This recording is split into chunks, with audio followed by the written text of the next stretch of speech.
नमस्कार मित्रों, हम यहाँ पर जो भी कोई जानकारी आपके साथ साझा करते हैं वो बिल्कुल प्रयोग में लाई हुई होती है, विश्वसनीय होती है। हमें उस पर विश्वास होता है तो आपके साथ साझा करते हैं। ये मेरा अकेले का अनुभव नहीं है, बहुत सारे लोगों का जो अनुभव है उसको जोड़ के आपके सामने प्रस्तुत किया जाता है, वो भी बिना किसी मिर्ची मसाले के। जैसा होता है बिल्कुल वैसा, और जो रिज़ल्ट अच्छे होते हैं वही आपके साथ हम साझा करते हैं। आज हम एक गंभीर विषय के साथ जो है आपके साथ आए हैं, और वो गंभीर विषय है HIV एड्स। HIV एड्स एक ऐसा रोग जिस भी व्यक्ति को ये पता लगता है कि तुझे ये रोग है, वो व्यक्ति आधा तो ये रोग होते ही टूट जाता है। यानी उसकी जो प्रतिरोधक क्षमता होती है वो वहीं टूट जाती है। उसके ब्रेन को एक घातक स्ट्रोक लगता है। ये मान लो किसी बॉल को ऐसा शॉट लगा दिया है कि वो स्टेडियम से बाहर पड़ गई हो, और व्यक्ति धीरे धीरे अपने अंदर ये बात जब बैठ जाती है कि तुझको HIV एड्स है, तो वो टूटता चला जाता है। और एक समय ये आता है कि वो काल के ग्रास हो जाता है, काल के मुंह में चला जाता है। तो HIV एड्स यदि किसी को है तो उसको बिल्कुल ठीक किया जा सकता है, बिल्कुल नॉर्मल आ जाती है HIV एड्स। ये हमने प्रयोग करके देखा है। एक वैद्य हैं राजस्थान में, उन्होंने कम से कम भी 200-300 लोगों को ठीक किया है। उनसे ही हमें ये जानकारी प्राप्त हुई है। हमने भी दे करके देखा, क्योंकि मैं उनको बार बार परेशान करता था कि किसी को लिया और उनका नंबर दे दिया कि आप जो है उनसे संपर्क करो, उनसे ये दवाइयाँ ले लो। और जब वो बार बार कॉल जाती थी तो उनको लगा कि ये जो व्यक्ति है ये योग्य है कि इसको ये नुस्खा बता दिया जाए, क्योंकि आयुर्वेद का ये कथन है कि योग्य व्यक्ति को, सुपात्र को जानकारी देना आपका धर्म है, और कुपात्र में के हाथों में अगर आपके द्वारा दी गई जानकारी चली गई तो वो आपको जो है आपके द्वारा की गई मेहनत को अपयश में बदल देगा। तो उनको लगा कि ये जो व्यक्ति है ये सुपात्र है। तो लगभग आज से 4 महीने पहले जो है मुझको ये नुस्खा दिया गया, और मैंने सिर्फ 3 लोगों पर इसको प्रयोग किया। तो उस प्रयोग का रिज़ल्ट ये आया कि मात्र जो है 10 दिन में रोगी के शरीर में जो है ताजगी आने लग गई। सबसे पहले चेहरे पर चमक आनी शुरू हुई, प्रसन्नता आ गई। जो श्रीहीन हो गए थे उसकी वापसी होने लगी, पेट में आराम होने लगा। जो जकड़न होती थी, जो खिंचाव होता था, जो लगातार वज़न टूट रहा था, जो शरीर में जलन पैदा होती थी, वो सभी समस्याएं जो हैं धीरे धीरे कम होने लगी। और ये समस्याएं जैसे जैसे कम होने लगी तो हमें भी खुशी हुई, इतनी खुशी हुई कि मैं यहाँ पर आपको बता नहीं सकता।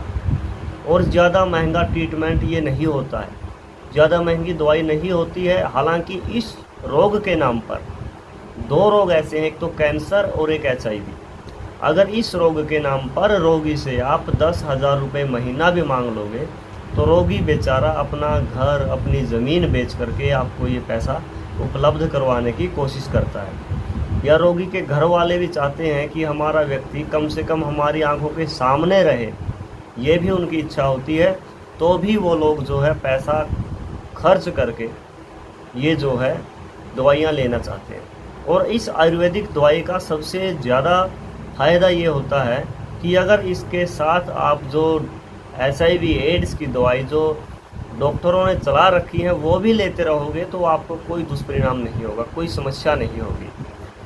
तो जो डॉक्टर दवाइयाँ आपको देते हैं वो देते हैं इम्यूनिटी बूस्टर, कि आपकी रोगों से लड़ने की ताकत को बढ़ाने की जो औषधियाँ होती हैं वो डॉक्टर आपको देते हैं, ताकि आपकी इम्यूनिटी बढ़े और आप रोगों से लड़ें और आप जीतें, आप जिएं। लेकिन उनकी सोच सिर्फ यहाँ तक है कि आप लंबा जी सकें। लेकिन आयुर्वेद ये कहता है अगर कोई भी वायरस, कोई भी बैक्टीरिया या अपने आप आपके शरीर में उत्पन्न हुआ हो या बाहर से आया हो, उसको बड़ी आसानी से ठीक किया जा सकता है। तो आज मैं इस दवाई को बेचने के लिए जो है यूट्यूब पर ये वीडियो नहीं बना रहा हूँ। ये वीडियो मैं बना रहा हूँ आप लोगों को इसके बारे में पता हो, आप खुद घर पर बना सको।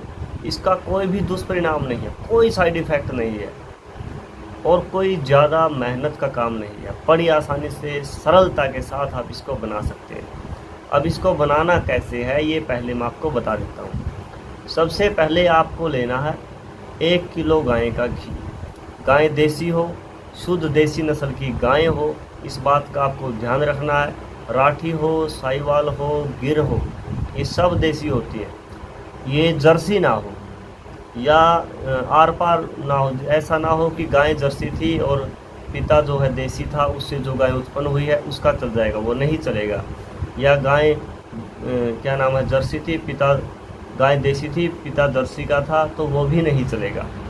तो आपको जो है शुद्ध देसी नस्ल की गाय का शुद्ध देसी घी, जितना भी आप मान लो आपने, मैं थोड़ा शुरुआत में आपका कम खर्च हो उसके लिए बात करता हूँ।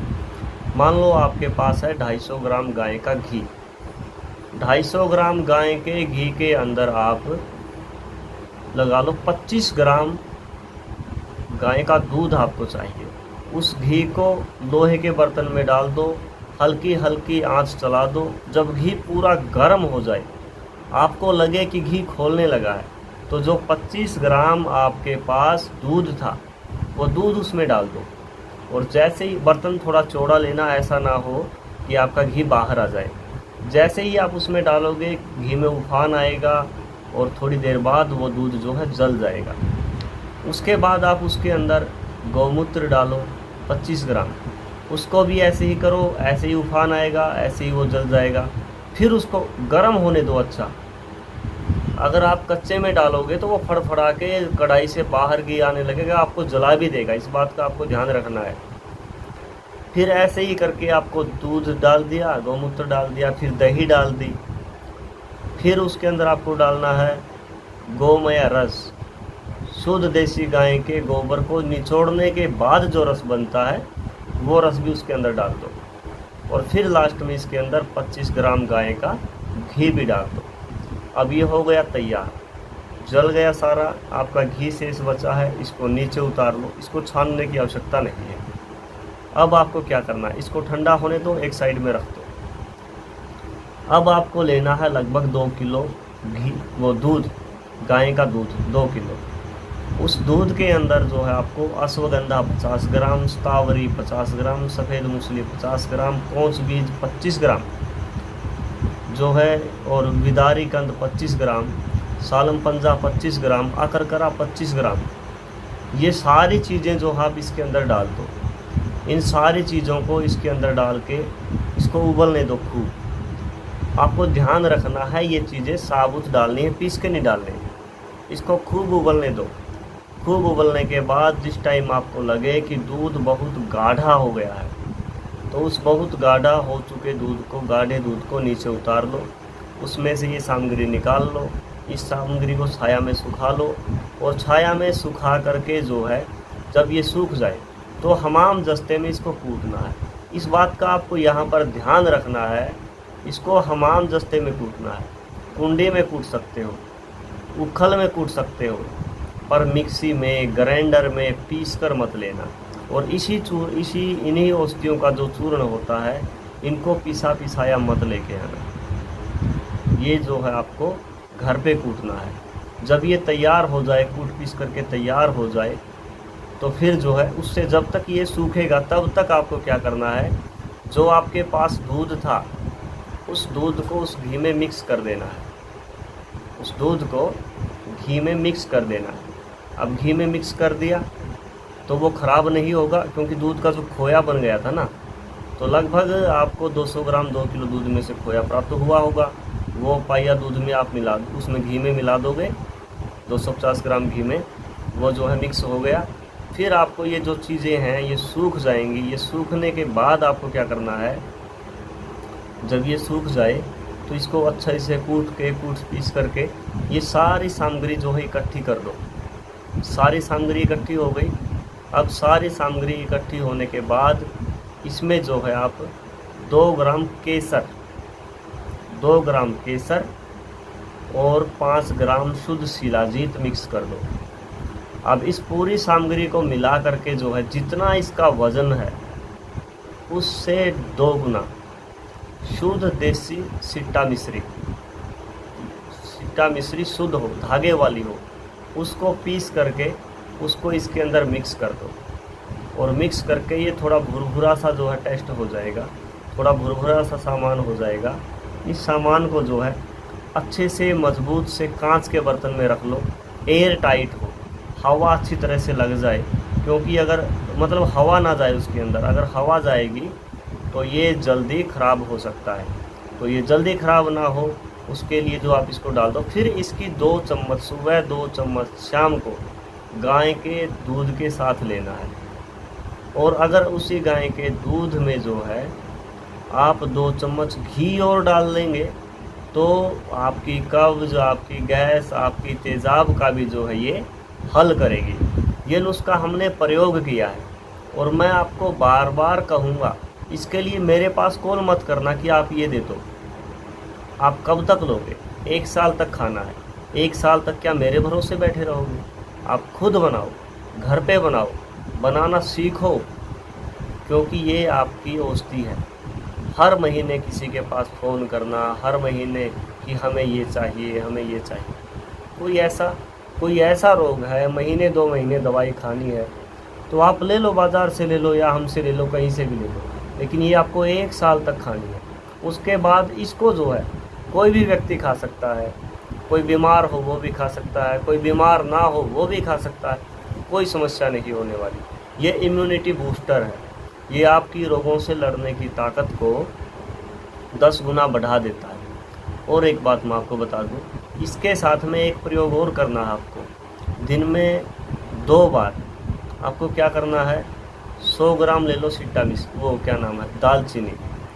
100 ग्राम दालचीनी को खूब बारीक कूट लो, इतना कूट लो कि आप उसको कपड़े से छान सको। दालचीनी को इतना कूट लो कि आप कपड़े से छान सको। कपड़े में से जो दालचीनी निकली है 100 ग्राम, उस 100 ग्राम दालचीनी को आधी किलो शहद में मिक्स कर दो। और मिक्स करके उसको जो है कांच के बर्तन में एयर टाइट करके, हवा ना घुसे उसके अंदर, उसको भर करके उसको रख दो। दिन में 3 बार, खाना खाने से पहले 1 उंगली ली या आधी चम्मच ली, उसको चाट लिया, आधी चम्मच ली उसको चाट लिया। मात्र 3-4 दिन में जो है आपको इम्प्रूवमेंट लगने लगेगा कि जैसे मेरे जो रोग है वो दूर जा रहा हो, मात्र 3-4 दिन में। लेकिन 10 दिन में तो आपको काफ़ी आराम जो है नज़र आने लगेगा। फिर इसके बाद जो है अगला जो विषय है वो ये है, एक पंचामृत बनता है। दूध, दही, घी, शहद और मिश्री या क्या नाम है, इसके अंदर दही हो गई, ये सारी सामग्री जो है मिला करके बराबर मात्रा में, लेकिन घी का और शहद का जो अनुपात होता है वो बराबर ना हो, इस बात का आपको ध्यान रखना है। इसको जो है सामग्री को हर रोज़ दिन में 2 बार आपको लगभग 100 ग्राम के आसपास पीना है। ये चीज़ें आप प्रयोग करोगे आपको निश्चित रूप से लाभ प्राप्त होगा, बहुत ज़बरदस्त लाभ प्राप्त होगा।